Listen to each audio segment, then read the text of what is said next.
दोस्तों साथियों, आज का जो मौजूद सुखन है वो सी पैक के हवाले से है। और इसमें देखना ये है कि क्या सी पैक के मज़ीद काम में रुकावट कर्जे बन गए हैं या इनका ज़िम्मेदार कौन है। तो इस बारे में मैं ये कहूँगा कि ये जो मुआहदा हुआ था ये 2015 में हुआ था। मुफाहमत की यादाश्तों पे साइन हुए थे, नून लीगियों ने किए थे। और इसमें चाइना ने 46 अरब डॉलर का मजमूई मुआहदा किया था कि हम पाकिस्तान के इंफ्रास्ट्रक्चर पर लगाएंगे और यहाँ पे हम इकनॉमिक जोन बनाएंगे। यहाँ पे एम्प्लॉयमेंट की एक बहुत बड़ी तादाद लोगों की आएगी। हम इकनॉमिक जोन्स में लोगों को वो तरबियत देंगे। ये तमाम चीज़ें हुई या नहीं हुई, इनके बारे में बात करनी है।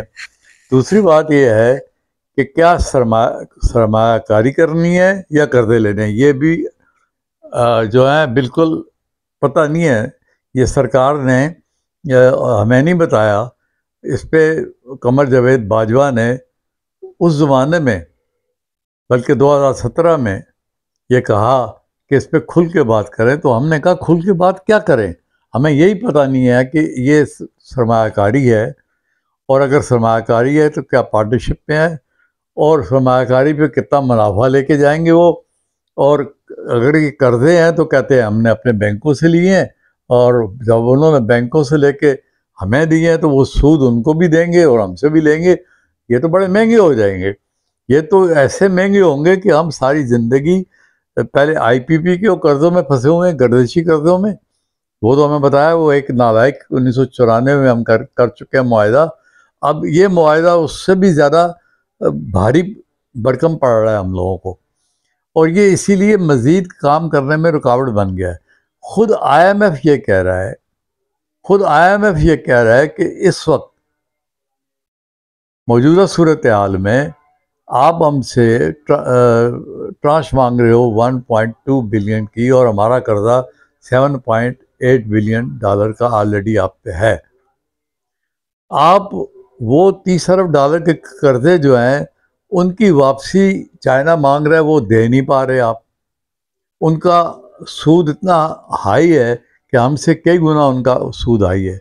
वो आपने ले रखे हैं, वो प्रोडक्टिव भी नहीं है। उनमें जितने भी आपने काम किया है वो ज़्यादातर बिजली पे काम किया है, और बिजली के प्रोडक्शन पे किया है काम, वो भी किसी काम का नहीं है।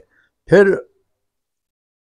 ये भी देखना है कि ये जो आपने बनाए हैं इस पे तो गिलगित बिल्तिस्तान और बलूचिस्तान वालों को ज़्यादा तकलीफ़ इस बात की है कि उनको ज़्यादा अहमियत नहीं देगी। जहाँ से वो आ रहा है, जहाँ से वो लाइन आ रही है और जहाँ वो ख़त्म होगी, वहाँ उनकी अहमियत ज़्यादा होनी चाहिए। दूसरी ये कि ग्वादर, ये मैं एक मुख्तसर बता रहा हूँ कि ग्वादर पोर्ट में हमारा हिस्सा 9% है। हम उनके 300 बिलियन डॉलर की एक्सपोर्ट जो यहाँ से ग्वादर से हो रही है, 300 बिलियन डॉलर का जो, मैं ये गलत कह रहा हूँ कि 300 डॉलर हो रही है, इससे बहुत ज़्यादा हो रही है। 300 बिलियन डॉलर का जो उनको उधर से नुकसान हो रहा था, जो एक बड़े दूर के समुंदर जहाँ वो उनके दूसरे हिस्से से मिलता है, जाके वहाँ से बेचते थे, उनको 300 अरब डॉलर का नुकसान हो रहा था। आप यहाँ से उनको फ़ायदा देते हैं, वो आपको 9% उसको उसमें हिस्सा है। आप उसमें कोई उससे पैसे नहीं लेते कि भाई आपका जो ये यहाँ से माल जा रहा है इसके पैसे तो दो हमें, इसकी राहदारी के पैसे तो दो। राहदारी आप दे रहे हैं, पहले आपने अमेरिका को दे रखी थी अफगानिस्तान वार में, वो भी मुफ्त चल रहा था। इमरान खान ने कहा नहीं हम नहीं चलने देंगे, उसे बंद कर दिया था। वो इसीलिए वो आप सबकी निगाहों में खटकता है, और वहाँ भी खटकता है, अमेरिका को भी, यहाँ भी जो अमीरांडू कहते हैं उनको भी खटकता है। और बताते नहीं है कि वो कितना वो है। बहरहाल उसको तो एक तरफ करें। तो अब बात यह है कि अब देखना यह है कि ये सी पैक के जो हैं मुआहदे, ये इसमें वादा किया गया था कि पाकिस्तान में हम इकनॉमिक जोन बनाएंगे, उसमें तरबियत देंगे, और उसमें पाकिस्तान के कई लाख लोग जो हैं वो भर्ती होंगे। और भर्ती होने के अलावा वो टेक्नोलॉजिकली इक्विप होंगे और वो लोग मज़ीद लोगों को करेंगे। तो इस तरफ बिल्कुल कोई काम नहीं हुआ अभी तक, और ये काम जो है, अच्छा फिर ये बात है कि काम तो बंद पड़ गया। दूसरी बात यह है कि इन्होंने कहा था कि हम इकोनॉमिक जोन बनाएंगे जहां पाकिस्तान और चीन दोनों सनअतकारी में तरक्की करेंगे मिलके। अब ये बताएं कि पाकिस्तान में ये जो गेम चेंजर कहते थे, ये एहसन इकबाल और ये दूसरे लोग, ये तो कहते थे हमने तो कमाल कर दिया है। भाई कौन सा कमाल कर दिया आपने? अब आप चुप क्यों हैं? अब तो सिर्फ इमरान खान है आपका, यानी कोई तरक्की नहीं है, कोई मामला नहीं है इस मुल्क में। इमरान खान के साथ आप झड़पें करो और लोगों को महंगाई के हवाले करके झड़पें इधर कर रहे हैं ताकि लोगों की ध्यान उधर ना जाए। लेकिन अब इतनी महंगाई हो गई है कि मिडिल क्लास और लोअर मिडिल क्लास इस रमज़ान के बाद या तो खुदकुशियाँ करेगी या फिर लूटमार करेगी। तो ये मैं ये कहना चाह रहा हूँ कि 46 अरब डॉलर के टोटल मुआहदे हुए, जिसमें 30 अरब डॉलर के उन्होंने इन्वेस्टमेंट की। अच्छा, उन्होंने उनसे इन्वेस्टमेंट किस में कराई? इन्होंने इन्वेस्टमेंट कराई कोयले के, बिजली के घर। इन्होंने हाइडल पावर पे नहीं कराया, आपके पास हाइडल पानी पड़ा हुआ उस पर नहीं कराया इन्होंने। और दूसरा इन्होंने एलएनजी पे कराए, और ये दोनों इंपोर्ट करने पड़ते हैं और बड़े महंगे हैं ये। तो इन्होंने ये भी कहा कि हम बिजली की प्रोडक्शन हम बढ़ा रहे हैं, और ये बढ़ाते हुए इन्होंने 38 मेगावाट तक ले गए। जब आपका तरसील का निज़ाम ही अच्छा नहीं है, जब आपकी ऑलरेडी जो बिजली है वो पूरी नहीं पहुंचा पा रहे, उसके बावजूद आप वो कर रहे हैं, लोड शेडिंग कर रहे हैं।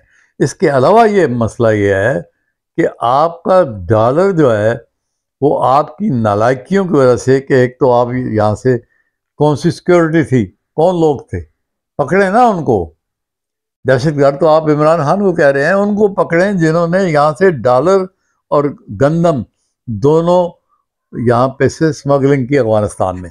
अफगानिस्तान का अभी 231 अरब डॉलर का बजट आया, जो आपसे बड़ा बजट है, और वो बजट उनका है, आप अंदाज़ा करें कि उनकी करेंसी 90, जो उनकी करेंसी है 90 रुपये का $1 है। हमारा अब 300 रुपये का पहुंच गया है। तो हम किस तरह ये कह सकते हैं कि सी पैक जो है यहाँ चल रहा है, सी पैक बंद है, सी पैक पे कोई काम नहीं हो रहा, न सी पैक के लिए कोई यहाँ बात कर रहा है। सी पैक के तहत गेम चेंजर कहने वाले ये कहते थे कि 2.5% सिर्फ इस गेम चेंजर ही से हमारी शरह नमू में इजाफा होगा, और एक अवाम में बड़ी तब्दीली आएगी, रेवेन्यू में इस्तेहकाम आएगा, शरह नमू में एक बढ़ोतरी आएगी, और इसके अलावा ग्रोथ रेट में फ़र्क पड़ेगा, बड़े पैमाने में फ़र्क पड़ेगा, और सनतकारी होगी। और एक सनत नहीं लगी, एक सनत नहीं लगी। आपने 38 मेगावाट जो बिजली पैदा की है, उसमें आप इस्तेमाल उतनी कर रहे हैं जो पहले कर रहे थे। अब उससे ये हुआ कि आईपीपी के ने कहा जी प्रोडक्शन तो आपकी 38 मेगावाट होगी, आप 38 मेगावाट के पैसे अदा करेंगे, जो आपने वादा किया था कि हम 100 रुपये की बिजली आपसे लें या ना लें, लेकिन 100 रुपये आपको देते रहेंगे। और दूसरी बात यह है कि जो भी हम यानी 94 का मुकर्रर करदा फर्नेस आयल का और दीगर चीज़ों की जो डॉलरों में कीमत है, वही कीमत सारी उम्र अदा करते रहेंगे। अब उसकी वजह से गर्दिशी कर्जे बढ़ रहे हैं। अब गर्दिशी कर्जे भी बढ़ रहे हैं, IMF कह रहे हैं। वो दूसरी तरफ सब्सिडी आप दे रहे हैं इतनी ज़्यादा, और वो सारे सनतकारों को दे रहे हैं आप, वो सारे ताजरों को दे रहे हैं जिन्होंने आवाम को कुछ भी नहीं दिया सिवाय महंगाई के। आप उनसे मिल के खा भी रहे हैं, मज़े भी कर रहे हैं। दूसरी बात यह है कि आपने डॉलर को फिक्स करके कुछ अर्से के लिए IMF को नाराज़ किया, वो डिले हो गया। आप फिक्स क्यों रख रहे हैं इसको? वो फिक्स इसलिए रखा है कि इनके अपने लोग जो हैं बाहर बैठे हैं हवाले से, वो लोगों ने रेमिटेंसेस में इतना कमी आई है, 11 अरब डॉलर की कमी आई है। तो वो रेमिटेंसेस जो है कम हुई हैं इसलिए कि लोग ओपन मार्केट में 130 का लें, 140 का लें, या आपका 120 का लें। क्यों लें वो आपका 120? पैसे में किसी की हमदर्दी पाकिस्तान से नहीं है, ना आपकी है, तो ना ताजरों की है, ना सनतकारों की है, ना पैसे भेजने वालों की है। वो तो मजदूर हैं, तो मैनेज कश है, वो तो वहाँ से बाहर से भेजते हैं।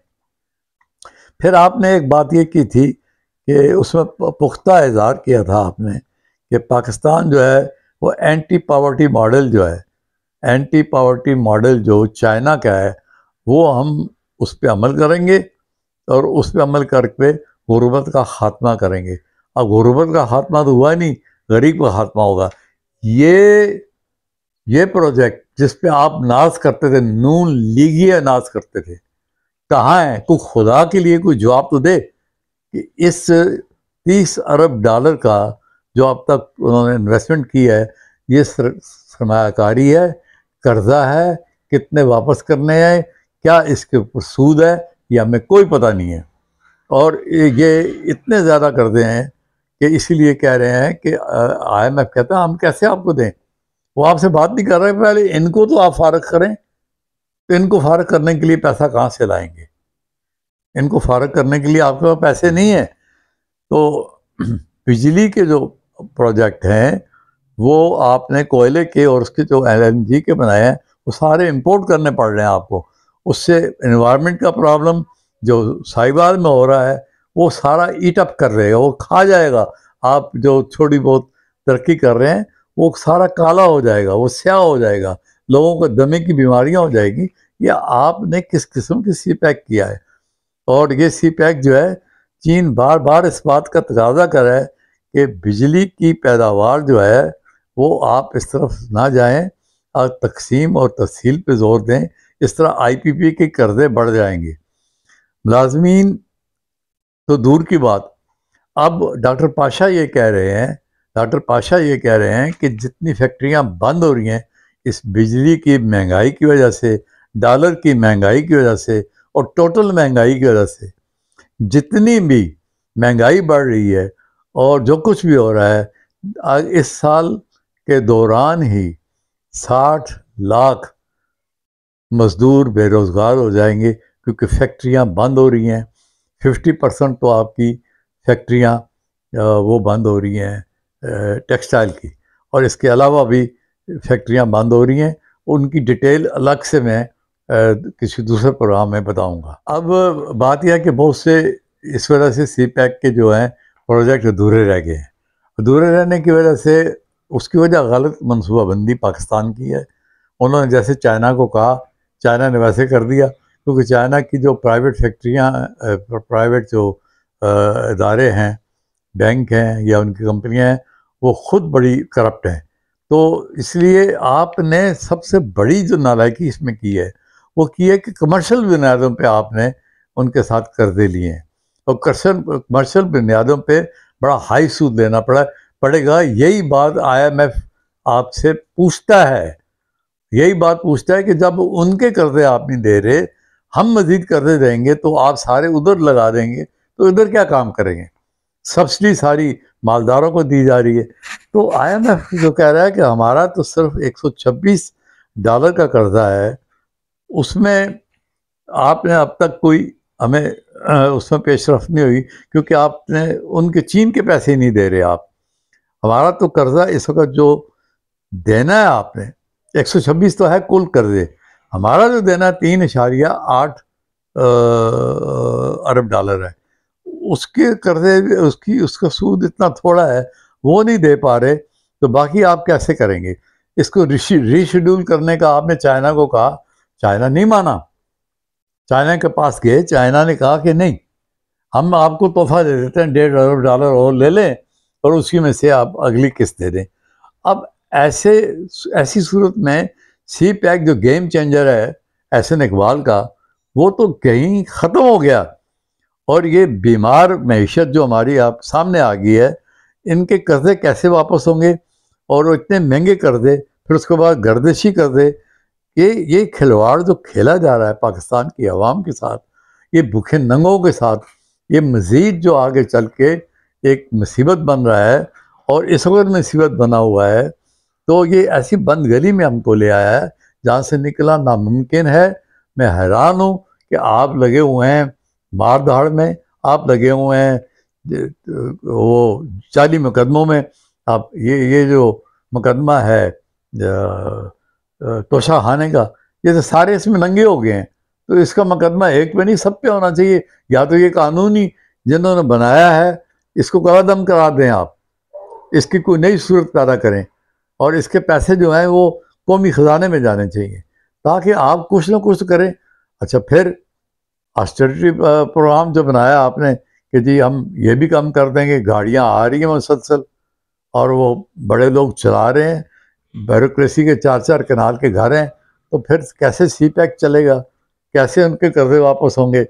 मेरा ख्याल है कि पाकिस्तान एक तारीख, एक नहायती अंधेरे के अंदर जा रहा है, और अंधेरे में डंडे मारने से कोई फ़ायदा नहीं है। और मेरी ये पाकिस्तान के अवाम से रिक्वेस्ट है कि ऐसी हुकूमतों को और ऐसी हुकूमतों को चलाने वालों को ये बावर कराएं, और ये मैदान में निकल के बावर कराएं कि खुदा के लिए इंसान के बच्चे बन के पाकिस्तान की मैशत के ऊपर ज़ोर दें। दो चीज़ें और बताना चाहता हूँ मैं, जो बड़ी आम है, आखिरी दो चीज़ें। वो ये है कि बिजली, गैस और पेट्रोलियम के कीमतें बढ़ रही हैं, जिससे आपकी पूरी इंडस्ट्री का बेड़ा गर्क हो रहा है। इसलिए आप एक्सपोर्ट, आपकी जो नान आपकी टेक्सटाइल है, ये नॉन टेक्सटाइल जो है वो तकरीबन 7 अरब डॉलर का उसमें नुकसान हो रहा है, और जो टेक्सटाइल है उसका 50% आपका ख़त्म हो रहा है वो, और जो रेमिटेंसेस है वो भी आपकी ख़त्म हो रही है। तो आप कर्ज़े कैसे वापस करेंगे? दूसरी बात ये है कि आपको IMF ने कहा है कि आप उनके कर्ज़े तो दे नहीं सकते, लेकिन उन्होंने कह दिया है कि आप डॉलर को मार्केट रेट पे रखें और खुले मैदान में आए। जब 120 को फिक्स किया था, उसको आप खुले मैदान में आए तो 300 पे आ गए आप वो। एक तो ये आपको बड़ा नुकसान हुआ, बैठे बैठाए कितने कर्जे बढ़े ये आप बता नहीं रहे, ये आप बता रहे नहीं। आपकी सूरत जो हाल है ना, ये सागजार जो है, ये बैठा होता है, इसकी शक्ल पे 12 बजे होते हैं, ये बता नहीं रहा होता है कि आप बैठे बैठाए कर्जे कितने बड़े हैं आपके। यानी इमरान खान की गुर्बत से यहाँ की गुर्बत तक अगर आएँ तो आप बताएं कि कितना ज़्यादा कर्जे बड़े हैं, और ख़ुद 55,000 अरब रुपया आपने कमर्शियल बैंकों से ले रखा है। ये कैसे खुदा के लिए पूरे होंगे? और दूसरी बात ये है कि सब्सिडी आप ख़त्म कर रहे हैं, तो सब्सिडी ख़त्म होगी तो गरीबों पे और आपको देना पड़ेगा, यानी महंगाई का बोझ उन पे और डालना पड़ेगा, और इतना बोझ होगा कि ये जो ताकतवर हमारे मुल्क में हैं, वो अपना सारा भारी बोझ नाताकतों पे, कमज़ोर लोगों पे डाल रहे हैं, जो बहुत ही ख़तरनाक है। आज मैंने जो आपसे गुफ्तगू की है वो सी पैक के हवाले से है, और सी पैक जो हमारा गेम चेंजर था वो हमारे लिए अब एक अज़ाब बन गया है, इसलिए कि 30 अरब डॉलर के कर्ज़े हैं, तो चाइना तकाजा कर रहा है कि उसको वापस करें, और IMF ये कह रहा है कि ये कर्ज़े हमसे ज़्यादा महंगे हैं, और इसीलिए हम आपको ट्रांश नहीं दे रहे कि पहले आप इनको तो राज़ी कर लें, और फिर दूसरा ये कि आप गर्दिशी कर्ज़ों को ख़त्म करें। उनका कुछ कर ले सदे बाप, लेकिन वो भी आपने एक मुआहदा 1994 में किया है, वो भी नुकसानदेह है। उससे तो कर्जे वो तो ख़त्म ही नहीं होगा, वो ख़त्म नहीं होगा, पाकिस्तान ख़त्म हो जाएगा, ये बता रहा हूँ मैं आपको ना। ये मैं बात तो कर रहा हूँ, ये सच्ची बात है। पाकिस्तान ख़त्म होने का मतलब है पाकिस्तान की आवाम ख़त्म हो रही है। पाकिस्तान तो रहेगा, पाकिस्तान की आवाम ख़त्म हो रही है। तो खुदारा इन चीज़ों पे ध्यान दें, एक गर्दिशी कर्ज़ों पे, एक सी पैक के कर्ज़ों पे, और उनकी सरमायाकारी पे, उनके कर्ज़ों पे जो बैंकों से लेके दे रहे हैं, ये इनसे तय करें कि हुआ क्या ये। तय भी नहीं कर सकते, वो नहीं मान रहे, वो तो नहीं मान रहे आपको। चाइना तो आपको खा जाएगा, नहीं मानेगा। आप जो भी मर्जी कर लें, ये मेरा आखिरी आपको वार्निंग है कि चाइना आपको बख्शेगा नहीं।